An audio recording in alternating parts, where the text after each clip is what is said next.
Of acceptance, topic डालिए।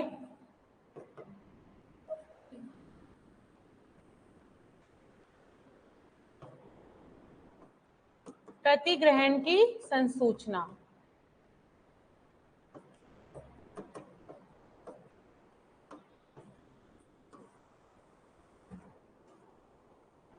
इसमें दो के अगेंस्ट कंप्लीट होती है। देखो, प्रपोजल का जो कम्युनिकेशन था वो सिर्फ एक ही पर्सन के रिगार्डिंग था कि प्रपोजल जिसने दिया है अगर वो सामने वाले पर्सन की नॉलेज में आ जाता है तो वो क्या हो जाता है, उसका कम्युनिकेशन कंप्लीट हो जाता है।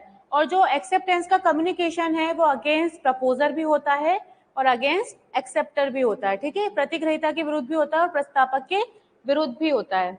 इसका मैं लिखवा देती हूँ, डायग्राम जैसा बनवा देती हूँ। फर्स्ट होगा अगेंस्ट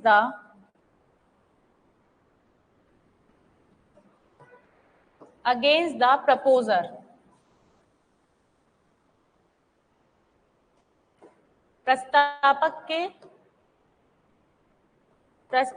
के विरुद्ध।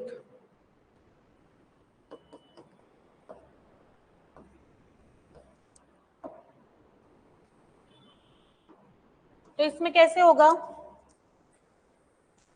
जैसे ही लेटर किसका, एक्सेप्टेंस का लेटर, क्योंकि प्रपोजल की तो बात ही हो गई, अब खत्म, प्रपोजल तो चला गया सामने वाले की नॉलेज में। अब ए ने जिसने प्रपोजल किया था बी को, तो बी कौन था, एक्सेप्टर। तो वो अपने एक्सेप्टेंस का लेटर भी तो डालेगा ना भाई, उसे भी तो कम्युनिकेट करना पड़ेगा कि मैंने इस चीज को क्या कर लिया है, स्वीकृत कर लिया है। जैसे आपने कोई भी प्रपोजल किया कि ये चीज खरीदना चाहते हो क्या, तो सामने वाले को अप्रूवल का लेटर तो डालना पड़ेगा ना, तभी तो आपको पता चलेगा वो खरीदना चाहता है या नहीं। तो जो लेटर है किसका, एक्सेप्टेंस का लेटर।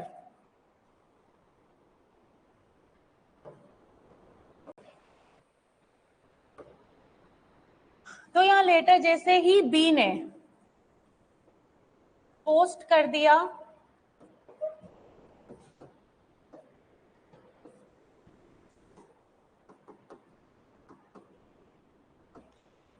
जैसे ही बी ने पोस्ट कर दिया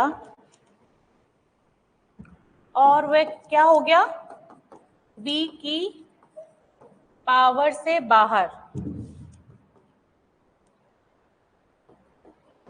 एक बात बताओ कि पहले अगर वो लेटर्स होते थे वो बॉक्सेस में डाले जाते थे, लेटर बॉक्स में, तो एक बार अगर उस लेटर बॉक्स में आपने पोस्ट कर दिया तो आप वापस कर सकते हो उसे, या फिर आपने ईमेल कर दिया कोई चीज को तो ईमेल वापस ले सकते हो जैसे ही वो सेंड हो जाता है।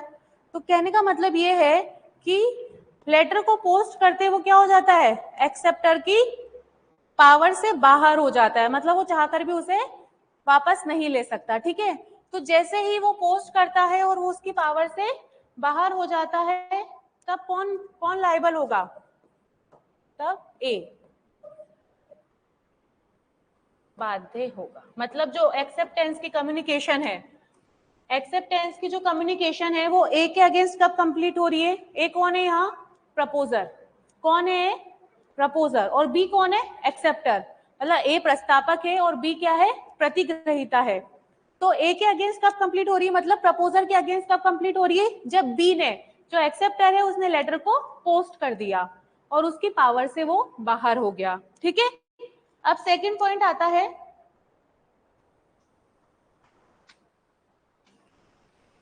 इसका डायग्राम बनवा रही हूं। ए और बी, ठीक है, क्या हुआ, देखो हम क्या बात बोल रहे थे कि ए ने वो लेटर, जो प्रपोजल का लेटर था, वो कब डाला था, 20/5 को डाला था, और वो पहुंचा कब था, 22/5 को।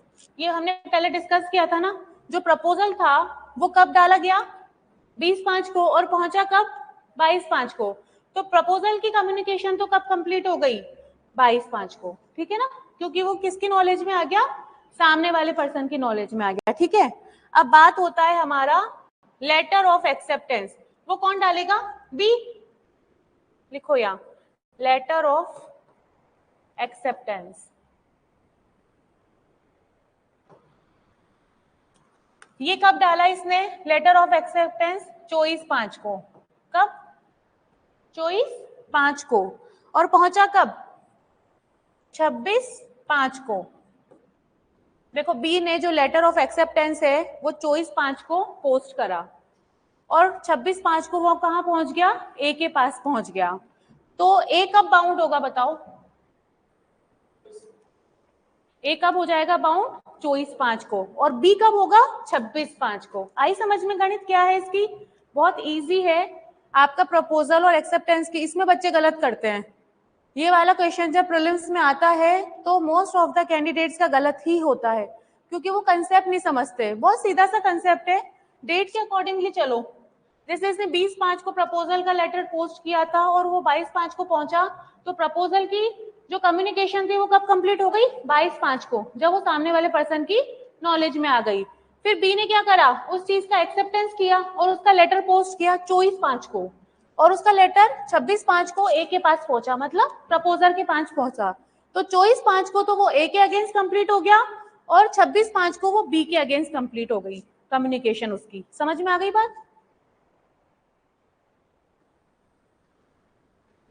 तो यहां नीचे लिख लीजिए ए बाउंड होगा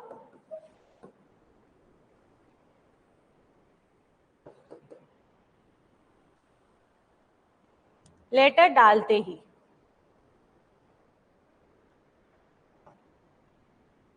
लेटर कब डाला उसने? 24/5 को।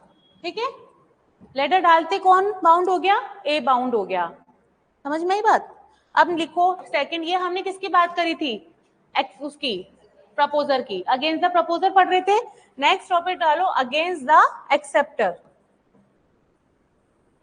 ये समझाने के लिए अभी इसलिए करवा रही हूं ताकि भविष्य में कभी भी आप कॉपी खोलो ना, आज से 2 महीने बाद भी, तो आपको चीजें याद रहे कि हमने क्या पढ़ी थी क्लास में। क्योंकि ये तो अभी तो चलो अच्छी बात है, याद है, बाद में भूल जाओगे। प्रतिग्रहिता के विरुद्ध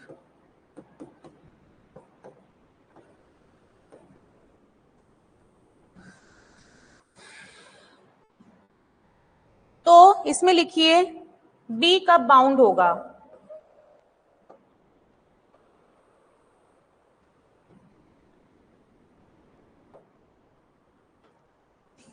ना तो 24/5 को और ना 26/5 को। ठीक है, ओ सॉरी 25/5 को। ना तो वो 24 को हुआ ना वो 25 को हुआ।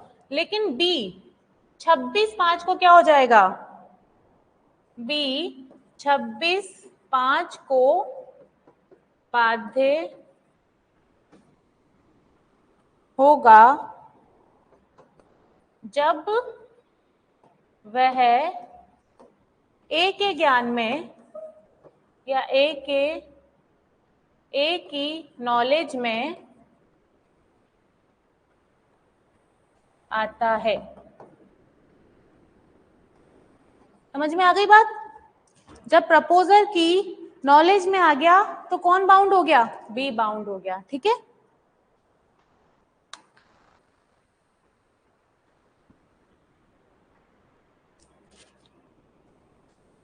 ये हमारा जो कम्युनिकेशन ऑफ एक्सेप्टेंस है उसका डायग्राम है। उसका तो हमने बनाया था 20/5 और 22/5 का लेकर। ये 24 और 26 की गणित है। तो 24 को कौन हुआ? ए हो गया, और 26 को कौन हो गया? बी हो गया। ठीक है, वाइस वर्सा चलती है। हाँ करती हूँ। कितना और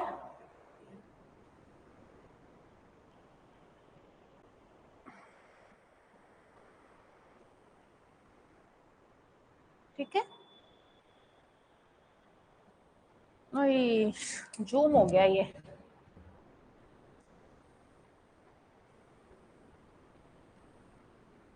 चलिए आगे बढ़ते हैं। अब लिखने का काम है, थोड़ा लिखो। पहले इंग्लिश में लिखवा रही हूँ, फिर हिंदी में लिखवाऊंगी।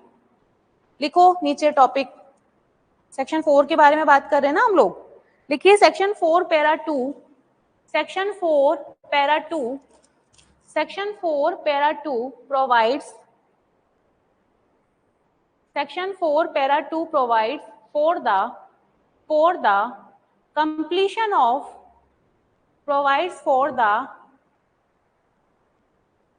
Section 4 para 2 provides for the completion of communication. इतने पीछे कैसे रह गए? इतने पीछे कैसे रह गए? वहां से स्टार्ट है, लिख लिया ये जो मैंने बोला? हाँ मुझे पता है, वहां अटक रही है गाड़ी. Section 4 para 2 provides for the completion of acceptance communication of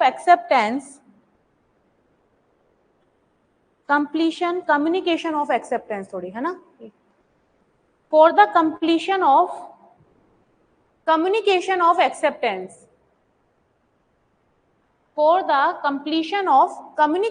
the acceptance, comma लगाइए. This para only talks about postal rule. दो रूल्स के बारे में बात की थी ना हमने, एक तो इंस्टेनियस रूल था और एक क्या था?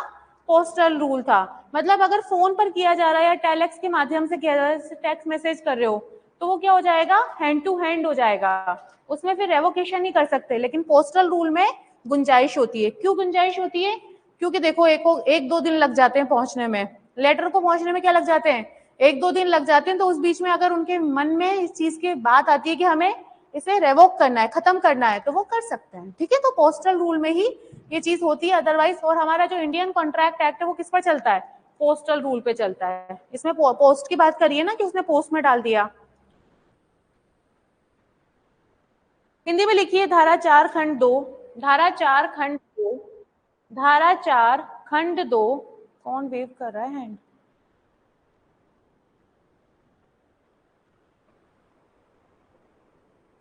धारा 4 खंड 2.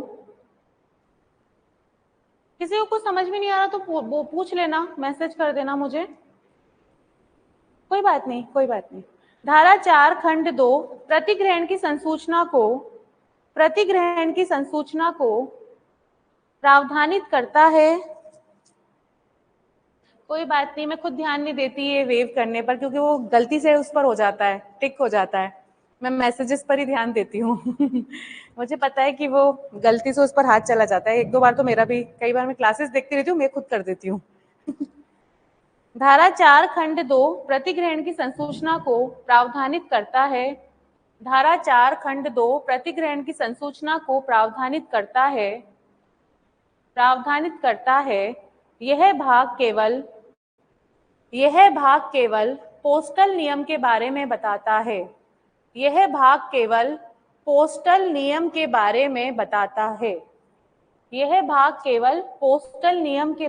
बताता है. आगे लिखिए पैराग्राफ चेंज करके. The first part of this para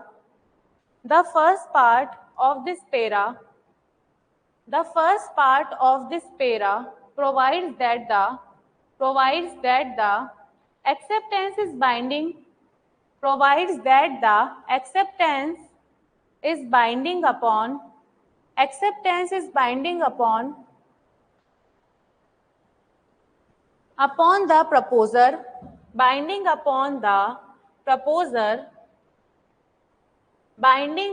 the proposer when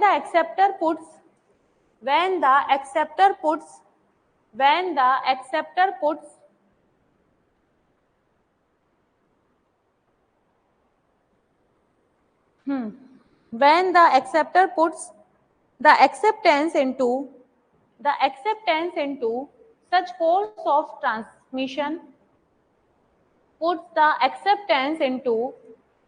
course of transmission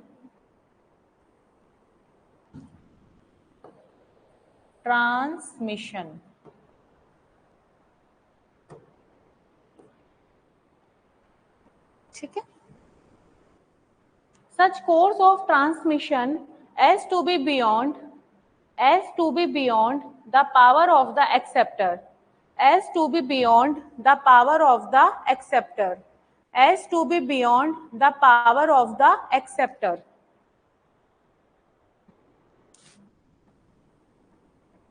Hindi में लिखिए, इस खंड का भाग एक प्रावधानित करता है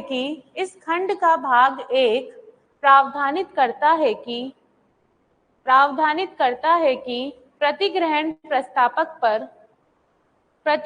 प्रस्तापक पर तब आबद्ध कर होता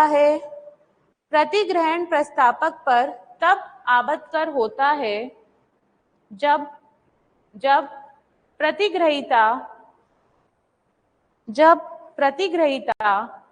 प्रतिग्रहण को इस प्रकार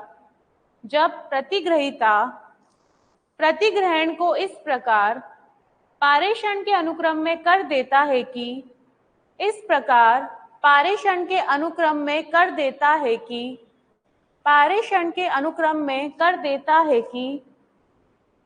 वह प्रतिग्रहीता की शक्ति के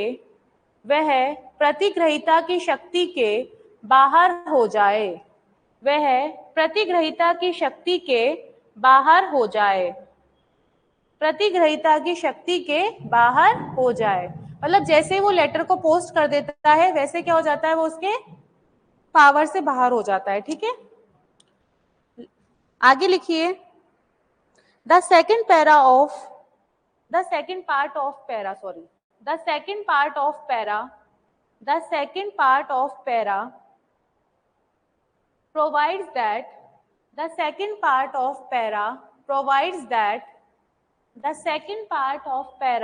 provides that it is binding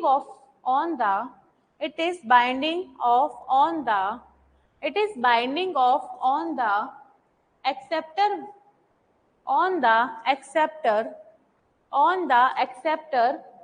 when the acceptance comes into knowledge of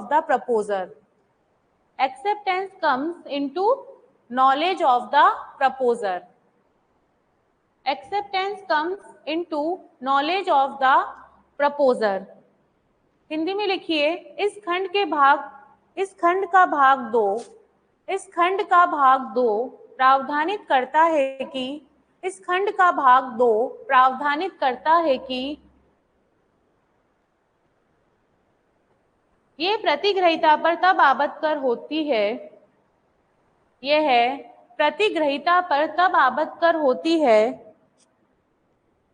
जब प्रतिग्रहण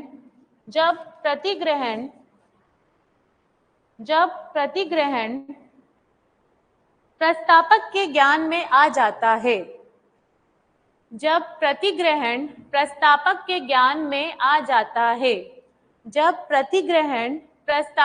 ज्ञान में आ जाता है, जैसे ही लेटर पहुंचेगा उसके नॉलेज में आ जाएगा तो वो बी के अगेंस्ट कंप्लीट हो जाती है। ठीक है, आगे लिखिए, पैराग्राफ चेंज करके, this para indicates that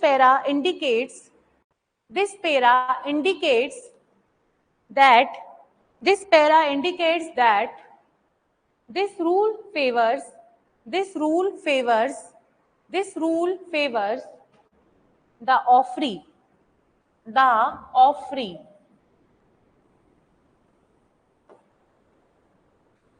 the offree comma while the proposer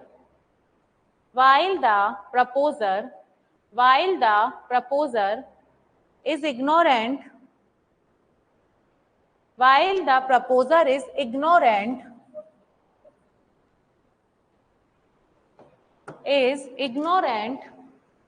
about action of the offree,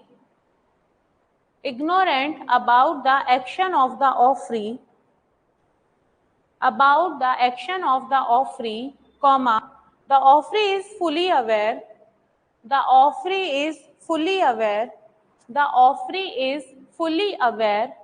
of the position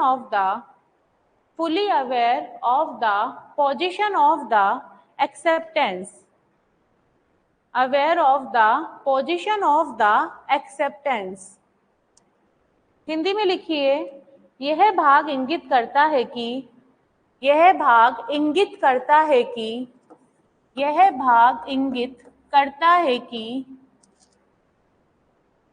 यह नियम, यह भाग इंगित करता है कि यह नियम स्वीकृतिकर्ता का पक्ष लेता है, यह नियम स्वीकृतिकर्ता का पक्ष लेता है, यह नियम स्वीकृतिकर्ता का पक्ष लेता है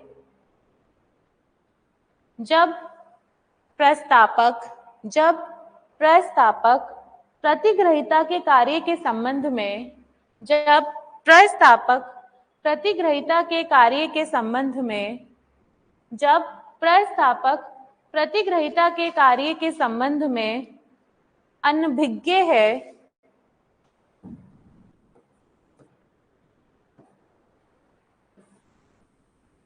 अनभिज्ञ है, कॉमा लगाइएगा, प्रतिग्रहीता प्रतिग्रहण की स्थिति के संबंध में, प्रतिग्रहीता प्रतिग्रहण की स्थिति के संबंध में पूर्णतः भिज्ञ है, प्रतिग्रहण की स्थिति के संबंध में पूर्णतः भिज्ञ है, पूर्णतः भिज्ञ है। इसमें क्या बोला गया है, ये जो बात बोली है ना, ये बोल रहा है कि जो ये पार्ट है ना, वो एक तरह से जो एक्सेप्टर है उसका फेवर करता है। कैसे करता है? क्योंकि लेटर वो डाल रहा है, उधर तो उसको कुछ पता ही नहीं है क्या हो रहा है। लेटर डालने का उसे थोड़ी पता है कि भाई बी लेटर पोस्ट करने जा रहा है। तो जैसे उसने लेटर पोस्ट किया, वो किसके अगेंस्ट कंप्लीट हो गई? प्रपोजर के अगेंस्ट कंप्लीट हो गई। मतलब ए क्या हो गया? बाउंड हो गया, जबकि उसे पता ही नहीं कि लेटर पोस्ट हो रहा है, लेकिन उसकी लायबिलिटी तो आ गई। और जब उसके पास पहुंचा, तो इसमें सारा नॉलेज किसके पास है? एक्सेप्टर के पास है। भाई उसे ये भी पता है ना मैंने लेटर पोस्ट किया है, उसे ये भी पता है कि लेटर कब पहुंचेगा। तो दोनों चीजों की नॉलेज किसके पास है? एक्सेप्टर के पास है। ए के पास तो कुछ नहीं है ना, ए को क्या पता कि बी ने लेटर पोस्ट कर दिया। तो ये जो पैरा बनाया गया है ना कॉन्ट्रैक्ट एक्ट में, वो एक तरह से किसको फेवर कर रहा है? प्रतिग्रहीता को। एक्सेप्टर को क्या कर रहा है? फेवर कर रहा है। एक्सेप्टर ही लेटर पोस्ट कर रहा है और एक्सेप्टर को ही पता है कि सामने वाले के पास कब पहुंचेगा। तो उसे तो पता है कि मैं कब बाउंड हो जाऊंगा, जैसे लेटर पहुंचेगा वो बाउंड हो जाएगा। कौन? एक्सेप्टर। लेकिन जो प्रपोजर है उसको कुछ नहीं पता, उसे ये भी नहीं पता कि वो लेटर पोस्ट कर रहा है उधर से। लेकिन जैसे ही उसने एक्सेप्टर ने लेटर पोस्ट किया, ए तो बाउंड हो गया, जबकि उसे पता ही नहीं है कुछ भी। तो फेवर किसका हुआ? एक्सेप्टर का हुआ। दोनों चीजें उसे ही पता है ना, भाई लेटर भी वही पोस्ट कर रहा है, उसे पता है कि पहुंचेगा भी कब। तो एक तरह से ये जो पैरा है वो किसको फेवर कर रहा है? एक्सेप्टर को फेवर कर रहा है। तो जो कौन है? जो प्रपोजर है वो एक तरह से इग्नोरेंट है, मतलब उसे कुछ नहीं पता, अनभिज्ञ है चीजों से। और जानकारी किसको है? एक्सेप्टर को है। ठीक है, प्रपोजर तो इग्नोरेंट है इस चीज के बारे में। तो ये फेवर करती है उसको, ये इसमें बताया गया है, एक तरह से ये फेवर कर रही है। यही कमेंट्रीज होती है जो हमें एक्स्ट्रा लिखनी होती है। भाई आपको वो चीजें अपना जुडिशियल माइंड बताना है वहां कि हमने इसको पढ़ के क्या समझा, कि भाई इसने इसका फेवर ही तो ले लिया ना एक तरह से। हाँ हाँ, 26 को बाउंड नहीं हुआ, वो तो 24 को ही बाउंड हो गया। उसको तभी तो कह रही हूँ कि ये पार्ट किसका फेवर कर रहा है? एक्सेप्टर का ही कर रहा है। नहीं, वो जैसे ही लेटर पोस्ट करता है वैसे ही बाउंड हो जाता है। जो भी अगर वो दूसरा ऑफर बन जाएगा। वो ऑफर की बात कर रहे हैं जो दिया गया है पहले। जैसे प्रपोजल दिया उसने और सामने वाले पर्सन को पता चला कि प्रपोजल आया, जब उसके पास लेटर पहुंचा तब उसे पता चला कि मुझे कोई प्रपोजल किया गया, उसका कम्युनिकेशन कंप्लीट हुआ और उसी ऑफर की उसने एक्सेप्टेंस डाली है। तो ये बताया गया है कि एक दूसरे के अगेंस्ट कब कंप्लीट होगी। तो जैसे ही एक्सेप्टर ने लेटर पोस्ट किया उसके अगेंस्ट कंप्लीट हो गई, वो रेवोक नहीं कर सकता। ठीक है ना। और जैसे ही उसको लेटर मिला बी के अगेंस्ट कंप्लीट हो गई, वो रेवोक नहीं कर सकता। ठीक है, इस बीच में ही सब काम करने होते हैं। मतलब वो लेटर पोस्ट करने से उसको रोके। अगर ए को अपना प्रपोजल खत्म करना है तो उसको लेटर पोस्ट करने से पहले रोके, और उसको अगर अपनी एक्सेप्टेंस खत्म करनी है तो उसका लेटर पहुंचने से रोके। समझ में आ रही है बात? अगर रेवोकेशन करना होगा, जो आगे हम पढ़ेंगे, अभी रेवोकेशन नहीं आया आपका, जो रेवोकेशन हम पढ़ेंगे वो क्या होगा कि अगर प्रपोजर को अपना प्रपोजल खत्म करना है, जैसे प्रपोजल दिया था ए ने, तो ए को अगर अपना प्रपोजल खत्म करना है तो उसको लेटर डालने से रोकना होगा। अगर लेटर एक बार पोस्ट हो गया और उसकी पावर से बाहर हो गया तो फिर ए अपना प्रपोजल खत्म नहीं कर सकता। ठीक है, समझ में आई बात? और अगर उसको अपनी एक्सेप्टेंस खत्म करनी है तो उसको लेटर पहुंचने से पहले रोकना होगा। अगर डाकिए वाकिए के थ्रू आ जाए, किसी तरह से उस तक ना पहुंचे, अगर वो उस तक पहुंच गया तो वो अपनी एक्सेप्टेंस खत्म नहीं कर सकता, वो बाउंड हो जाते हैं। ये बताया गया है इसमें।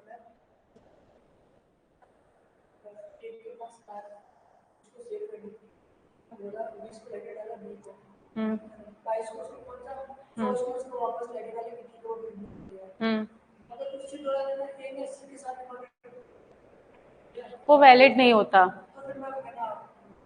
जो चल रहा है ना उसी को ही कंटिन्यू करना पड़ता है। अगर उधर उसने लेटर पोस्ट कर दिया ना अपने एक्सेप्टेंस का, जैसे 24 तारीख को उसने लेटर पोस्ट कर दिया था, तो उसको लेटर पोस्ट करने से पहले ही बताना पड़ेगा। जैसे उसका प्रपोजल है, उसे खत्म करना है, किसी और के साथ प्रपोजल करना है, तो उस बीच में ही उसे सामने वाले जो बी को है ना, उसे बताना पड़ेगा कि भाई लेटर पोस्ट मत करना, मैंने अपना प्रपोजल किसी और के साथ कर दिया। अगर एक बार लेटर पोस्ट हो गया तो उस प्रपोजल को खत्म नहीं कर सकता। फिर ये बताया गया है इसमें, ये आगे आएगा सेक्शन में, सेक्शन 5 में यही बताया गया है कि एक बार अगर उधर से लेटर पोस्ट हो गया ना एक्सेप्टेंस का, तो ए अपना प्रपोजल वापस नहीं ले सकता। ठीक है, वो ब्रीच ही माना जाएगा। और अगर उधर इधर उसके पास पहुंच गया तो वो अपनी एक्सेप्टेंस नहीं खत्म कर सकता।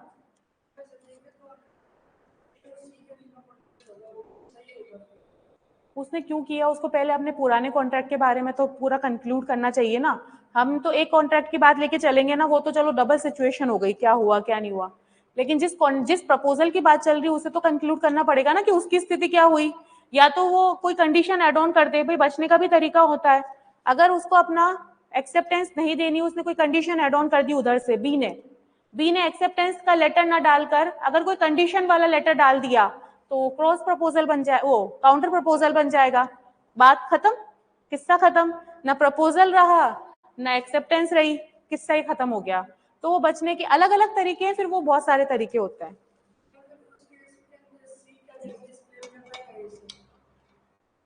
उसका कंक्लूड थोड़ी हुआ होगा, वो तो सिर्फ प्रपोजल कर रहा है ना, वो तो प्रपोजल कर रहा है, वो तो दूसरा प्रपोजल कर रहा है ना, तो वो अलग सिचुएशन देखी जाएगी।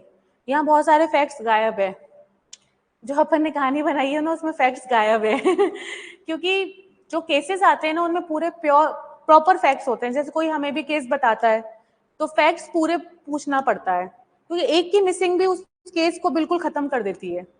प्रॉपरली फैक्ट्स होने चाहिए कि हाँ कब क्या हुआ, कौन सी डेट को हुआ, कौन से मोमेंट पे हुआ, यहाँ तक कि वो डेट और टाइमिंग भी देखी जाती है।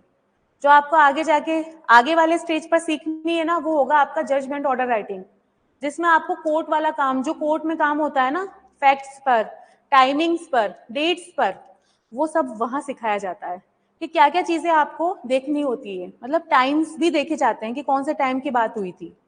समझ में? ठीक, चलिए आगे लिखिए। देखो ये भिज्ञ और अनभिज्ञ ने भी बहुत परेशान किया है इस बार हिंदी में। अभिज्ञ और भिज्ञ दोनों का मतलब क्या होता है? सेम। इस बार ऐसा हुआ था कि विलोम आया था, ऐसे आ गया वो। ये दोनों क्या है? पर्यायवाची है, ये सिनोनियम है, ये एंटोनियम नहीं है, विलोम नहीं है ये क्या है? समानार्थी है। समझ में आई बात? पर्यायवाची दो, अभिज्ञ का मतलब भी जानकार होता है और भिज्ञ का मतलब भी जानकार होता है। अब ये जो मैं पेपर्स लेते थे ना हम लोग, आरजेस के टाइम पेपर्स लिए, मैंने 2-3 बार दिया ये क्वेश्चन, बच्चों को अच्छे से समझाया कि अभिज्ञ का मतलब भी क्या होता है, जानकार होता है, और भिज्ञ का मतलब भी जानकार। मैंने चलाकर, मुझे पता है राजस्थान हाईकोर्ट का माइंड है ये, अगर इस क्वेश्चन को नहीं देंगे तो उनका पेपर ही पूरा नहीं होता। ठीक है, तो ये क्या होता है, ये पूछा ही जाता है क्योंकि सबसे ज्यादा कंफ्यूज करता है। अ लगने से सोचते हैं कि विलोम बन गया, लेकिन ये विलोम नहीं होता, इसका विलोम होता है अनभिज्ञ। अन लगने से विलोम बनता है, अ लगने से नहीं बनता है। यही दिया इस बार क्वेश्चन, इस ये वाला आंसर था उसका। बहुत सारे बच्चों का, बहुत बच्चों का गलत हुआ, इसको ऑब्जेक्शंस भी लगे हुए, वो नहीं कंसिडर करेंगे इसको ऑब्जेक्शन। अब जो जानता था ना कि अभिज्ञ का मतलब भी यही है और भिज्ञ का मतलब भी यही है, वो तो उसमें रह गया फायदे में, और बाकी नुकसान करा गए। मैंने पेपर में भी दिया था, अगर हमारी क्लास के बच्चे गलत करके आए होंगे तो फिर तो मैं तो कुछ नहीं कर सकती उनका। तो अननोन और भिज्ञ का मतलब नोन। ठीक है, जो जानता है सिचुएशन को, ये दोनों ही सिमिलर है, ये है। हाँ इसने बहुत परेशान किया है इस बार बच्चों को, और एक बार देखने पर ही पता चल जाता है। मेरे को तो पेपर देखते पता चल गया कि भाई ये कहानी आ गई वापस से लौट के। चलिए आगे लिखिए। According to Mulla, according to Mulla, according to Mulla, inverted commas में लिखना अब आगे, this rule is justified, this rule is justified, this rule is justified on ground that, this rule is justified on ground that the proposer can avoid this, justified on ground that the proposer can avoid, proposer can avoid this risk, this risk, this risk, and protect himself, and protect himself, and protect himself by requiring, by requiring, by requiring actual notification of the, by requiring actual notification of the, by requiring of the, sorry, by requiring actual notification of the acceptance, actual notification of the acceptance, full stop. Mullah further says that, Mullah further says that, Mullah further says that this rule of justify, this rule of justify not on the basis of, this rule of, Mullah further says that, Mullah further says that this rule of justify not on the basis of, this rule of justify not on the basis of, not on the basis of logic, logic, but commercial convenience, logic, but commercial convenience, but commercial convenience.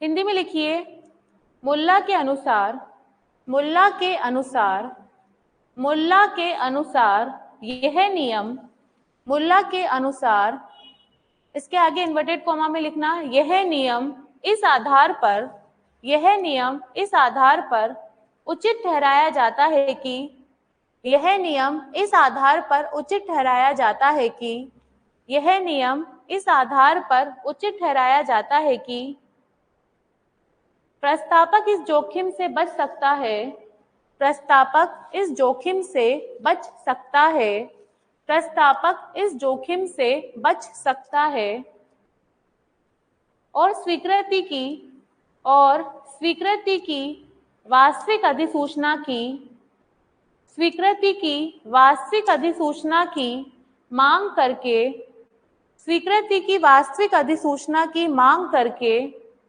स्वयं को सुरक्षित कर सकता है, स्वीकृति की वास्तविक अधिसूचना की मांग करके स्वयं को सुरक्षित कर सकता है, स्वीकृति की वास्तविक अधिसूचना की मांग करके स्वयं को सुरक्षित कर सकता है। आगे लिखिए पूर्ण विराम लगा के, मुल्ला आगे कहते हैं कि, मुल्ला आगे कहते हैं कि, मुल्ला आगे कहते हैं कि यह नियम तर्क के आधार पर नहीं, मुल्ला आगे कहते हैं कि यह नियम तर्क के आधार पर नहीं, बल्कि तर्क के आधार पर नहीं, बल्कि वाणिज्यिक सुविधा के आधार पर, तर्क के आधार पर नहीं, बल्कि वाणिज्यिक सुविधा के आधार पर उचित ठहराया जाता है। यह नियम तर्क के आधार पर नहीं, बल्कि वाणिज्यिक सुविधा के आधार पर उचित ठहराया जाता है। मतलब ये बताया गया है कि चाहे वो फेवर कर रहा हो एक्सेप्टर का, लेकिन फिर भी इसको सही मानते हैं। हालांकि जो प्रपोजर है वो एक तरह से एक्चुअल नोटिफिकेशन की डिमांड कर ले कि मुझे तो पता होना चाहिए कि उसने एक्सेप्टेंस करी है या नहीं की है। भाई मैं तो असमंजस में हूं ना, जैसे आपने क्वेश्चन अराइज किया कि वो किसी और के साथ कर ले प्रपोजल, तो उसको वो ये भी डिमांड कर सकता है कि मुझे एक्चुअल नोटिफिकेशन तो दिया जाए ना कि भाई उसने एक्सेप्टेंस की है या नहीं की है, मुझे तो कुछ पता ही नहीं है, उसने तो डायरेक्ट लेटर पोस्ट कर दिया और वहां से मैं बाउंड हो गया, तो एक तरह से तो मेरे साथ नाइंसाफी है। तो किसी तरह से वो इस रिस्क को खत्म भी कर सकता है, वो बच सकता है एक्चुअल नोटिफिकेशन की डिमांड करके, पर ऐसा किया नहीं जाता है क्योंकि इसको सही माना गया है किस आधार पर, कॉमर्शियल कन्वीनियंस के अकॉर्डिंगली। कॉमर्शियल कन्वीनियंस यही है कि अगर इसी तरह से लेटर ही पोस्ट होते रहेंगे तो काम कब होगा? समझ में आ रही है बात? भाई उसको एक्सेप्टेंस करिए तो फिर वो नोटिफिकेशन डाल रहा है। पुराने जमाने में सब पॉसिबल था क्या? आज तो फोन से सब कुछ है, माना, लेकिन पहले लेटर पहुंचने में कितना टाइम लगता था?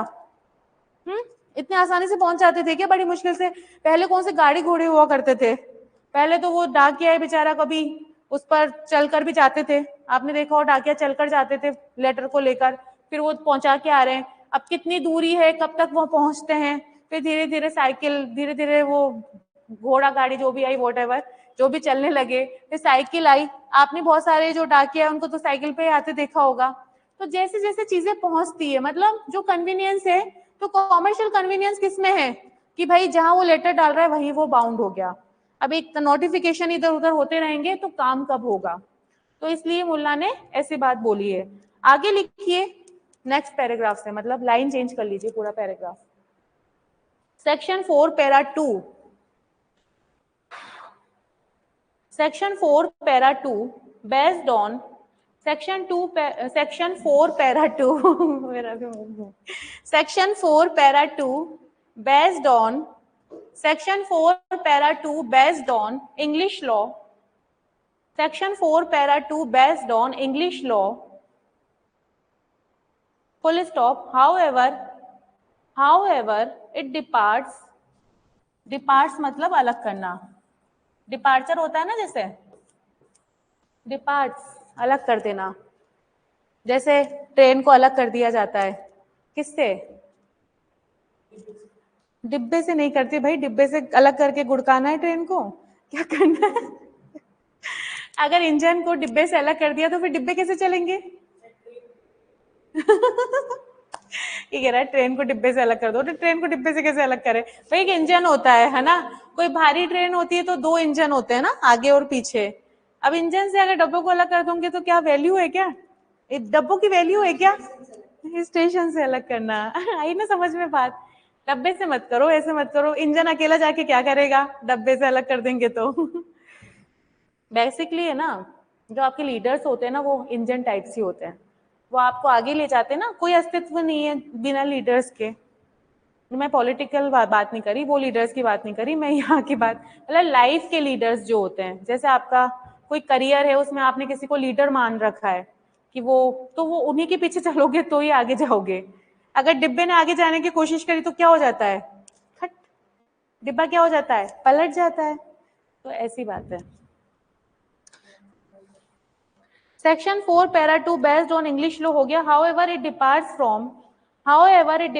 From English law, however it departs from English law to extend that to extend that to extend that acceptance is binding only to extend that acceptance is binding only on the proposer, acceptance is binding only on the proposer, only on the proposer when letter is posted, when letter is posted, when letter is posted, and on the acceptor only, and on the acceptor only, and on the acceptor only when the letter has reached, acceptor only when the letter has reached, letter has reached the proposer, reach the proposer, full stop.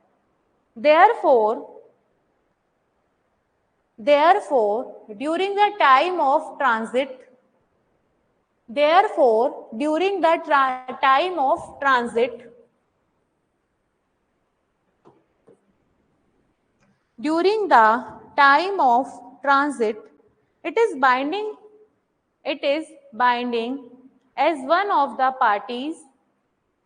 During the time of transit, it is binding as one of the parties,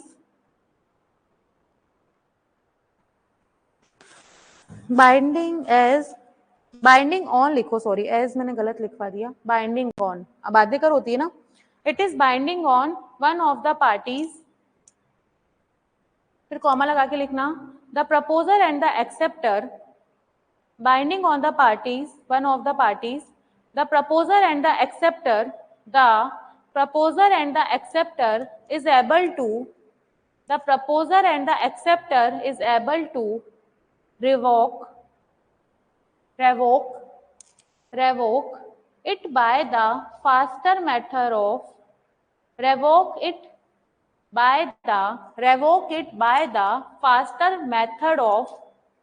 revoking.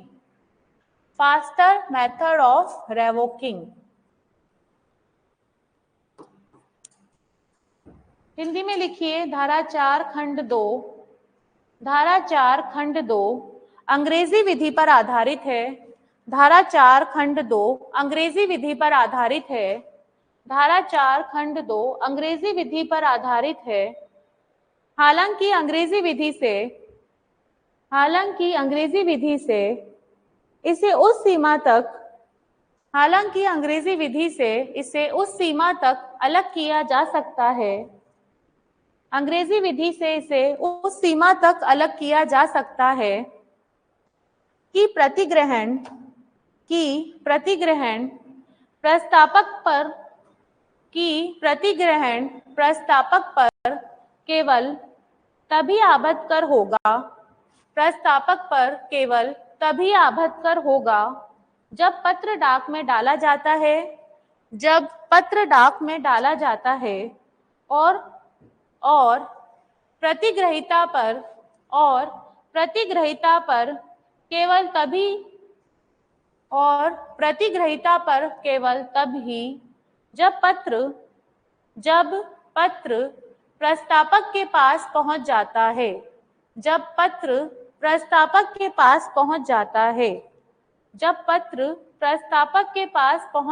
है। इसीलिए पत्र डालने के समय वे पक्षकारों में से एक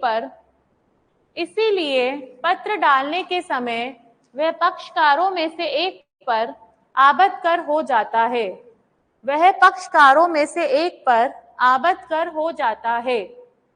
समझ में आई बात? किस पर आबद्धकर हो रहा है वो? ए के अगेंस्ट। ठीक है। अर्थात प्रस्तावक व प्रतिग्रहीता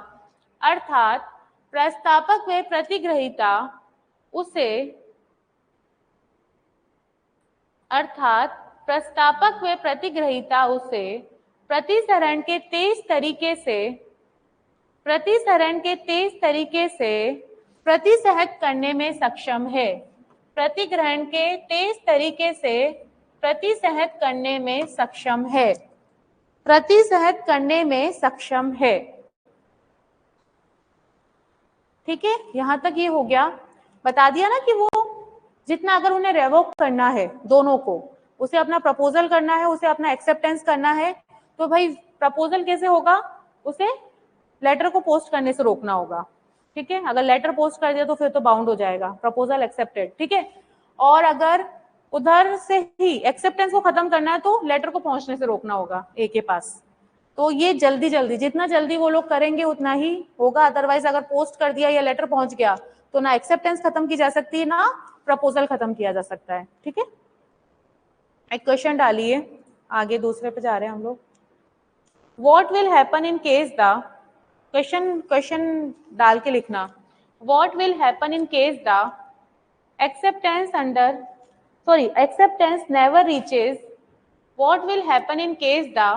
acceptance never reaches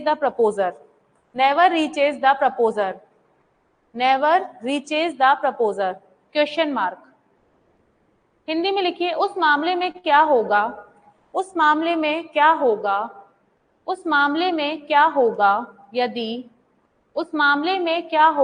यदि प्रतिग्रहण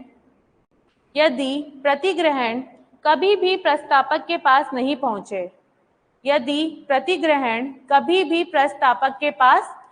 पहुंचे। Question mark. अब सोचो कि अगर एक्सेप्टेंस उसके पास आता ही नहीं है, वो जो लेटर है वो कभी उसके पास पहुंचता ही नहीं है, तो क्या होगा बताओ। देखिए कॉमन सेंस से, अगर वो लेटर पोस्ट किया है एक्सेप्टेंस का बी ने और वो ए के पास कभी पहुंच ही नहीं पाता, जस्ट लाइक खो गया, डैमेज हो गया। हाँ, वही तो नहीं होगा ना। मैं बताती हूँ इसका, लिखवाऊंगी तो मैं सही, लेकिन मैं बता रही हूँ कि वो क्या माना जाएगा, कंप्लीट माना जाएगा, एक्सेप्टेड माना जाएगा। अगर अगर लेटर खो गया है, डैमेज हो गया है, या किसी भी तरह से डिस्ट्रॉय हो गया है, तो भी क्या होगा, एक्सेप्टेड हो जाता है। ठीक है ना, वो एक्सेप्टेड माना जाएगा। ठीक है, मतलब कॉन्ट्रैक्ट क्या हो जाता है, कंक्लूड हो जाता है। और ये केस लॉ के थ्रू बताया गया है, क्योंकि अपनी बुद्धि से कुछ नहीं होता, सब कानून ने अपनी बुद्धि लगा रखी है। वहां क्या होता है, जो सुप्रीम कोर्ट होते हैं, और पहले तो वो इंग्लिश लॉज होते थे, तो वहां के कोर्ट्स होते थे, तो उन लोगों ने अपना दिमाग लगा के सब लॉ बनाया है। किसमें, ये इसलिए करता है क्योंकि जो उस टाइम के बने हुए उनमें इंग्लिश लॉ प्रिवेल करता ही है। कॉन्ट्रैक्ट में ज्यादा करता है, मतलब जैसे एविडेंस में नहीं करता, एविडेंस भी 1872 का है, लेकिन एविडेंस प्रोसीजरल लॉ है, कॉन्ट्रैक्ट प्रोसीजरल लॉ नहीं है ना, सब्सटेंटिव लॉ है। देखो सब्सटेंटिव लॉ में ना ज्यादा कचरा, मतलब कचरा तो नहीं कह सकती, सॉरी वर्ड स्लिप हो गए। सब्सटेंटिव लॉ में ना आपको नई चीज कुछ अलग देखने को मिलता है, जस्ट लाइक कि ये आपका राइट्स है, सब्सटेंटिव लॉ क्या देता है, आपको राइट्स देता है। ठीक है, और जो प्रोसीजरल है वो आपको रेमेडी देता है। राइट्स का मिलेंगे, सब्सटेंटिव में मिलेंगे, जैसे कॉन्ट्रैक्ट, जहां भी आपको कोई कॉन्ट्रैक्ट करना है तो उसके राइट्स कहाँ हैं, कॉन्ट्रैक्ट एक्ट में, और रेमेडी लेनी होगी उसके उसके अगेंस्ट जाके, तो वो कहाँ लोगे, प्रोसीजरल लॉ में, सिविल लॉ, आपका civil procedural code.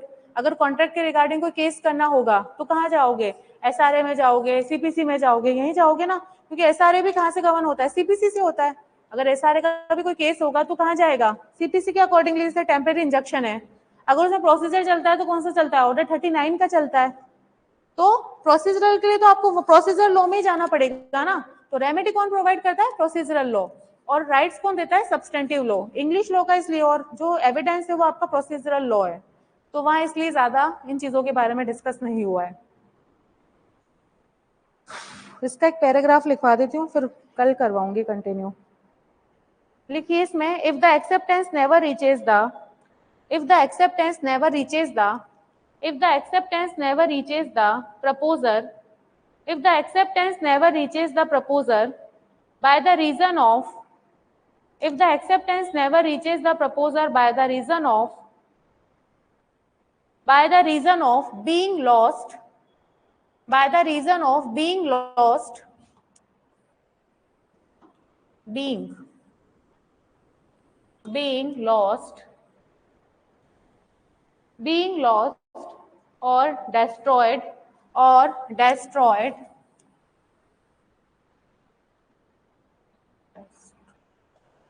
or destroyed, or damaged, or damaged, or damaged, the acceptance will, the acceptance will, the acceptance will still, the acceptance will still deemed, will still deemed to be complete, deemed to be complete, comma लगाइए, resulting in a concluding contract, resulting in a concluding contract, resulting in a concluding contract.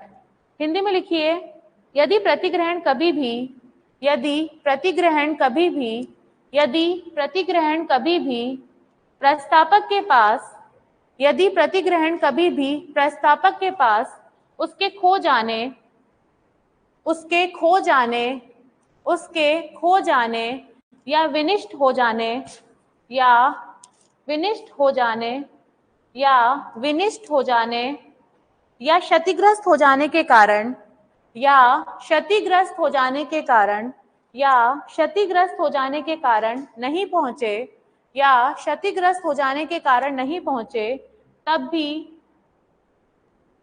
भी उसका पूर्ण होना माना जाएगा, तब भी उसका पूर्ण होना माना जाएगा, तब भी उसका पूर्ण होना माना जाएगा, तब भी उसका पूर्ण होना माना जाएगा, और उसका परिणाम, और उसका परिणाम संविदा का पूर्ण होना होगा, और उसका परिणाम संविदा का पूर्ण होना होगा, और उसका परिणाम संविदा का पूर्ण होना होगा।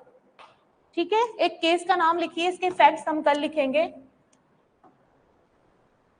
हाउस होल्ड फायर इंश्योरेंस, लिखिए house hold fire insurance, house hold fire insurance company versus grant. किसका? ये 1879 का केस है, इसमें ये चीज बताई गई थी।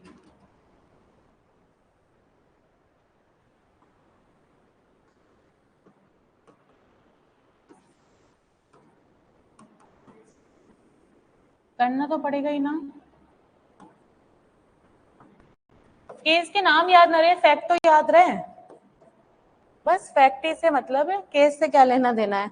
अगर एग्जाम में देखो लैंडमार्क का तुम नाम भी याद करो, लेकिन जिसमें सिर्फ प्रिंसिपल्स डिसाइड किए गए हैं उसमें जैसे क्वेश्चन आ जाता है सामने से, आपके सामने क्वेश्चन आ जाता है कि एक बार जैसे लेटर पोस्ट कर दिया और वो लेटर सामने वाले के पास पहुंचा ही नहीं है, तो क्या वो कंप्लीट माना जाएगा? तो हमारे पास फैक्ट्स तो होने चाहिए ना। तो ये केस क्या देगा? हमें फैक्ट्स देगा कि चाहे वो लेटर नहीं पहुंचा हो तो भी क्या माना जाएगा?